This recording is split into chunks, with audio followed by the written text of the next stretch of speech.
They'll search endlessly, but what you gave them can't be found again. Not because it's hidden, and not because it's lost, but because it never existed in the way they think it did. What you gave them wasn't a gift in the traditional sense. It wasn't something wrapped in paper, handed over with ceremony, or exchanged with words of gratitude. It was far more subtle, more intimate, more enduring. It was a piece of you, unspoken and unseen, yet felt in ways they'll never quite be able to articulate. They'll spend years trying to understand it. They'll search through memories, trying to pinpoint the exact moment when they felt it first. Was it in the way you looked at them, your eyes full of unspoken understanding?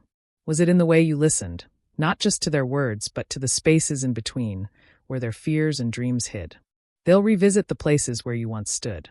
The room where you laughed together, the streets you walked, the quiet corners where conversations lingered longer than the ticking of the clock. They'll trace their fingers over old photographs, hoping to feel the warmth of your presence in the cold, glossy paper. But they won't find it. Not there, not anywhere. Because what you gave them wasn't a thing.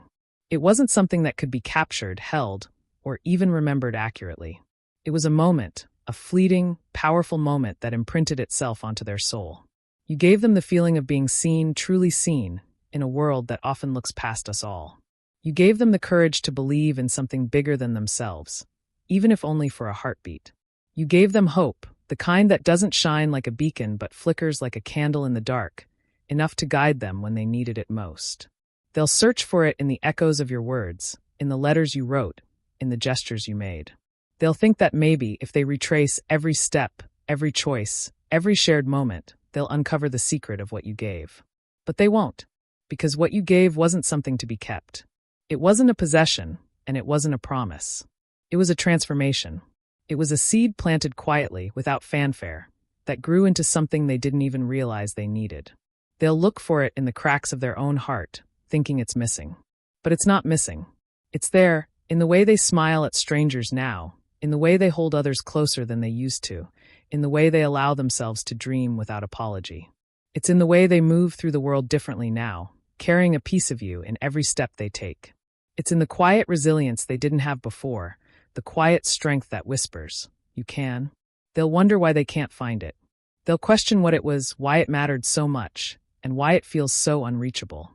But they don't realize they don't need to find it, because it's no longer separate from them.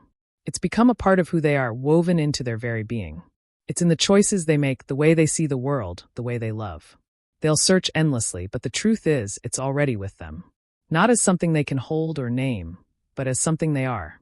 What you gave them wasn't meant to stay the same. It was meant to grow, to change, to become. And it did.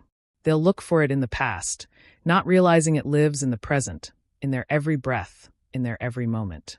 What you gave them can't be found because it was never meant to be found. It was meant to be lived.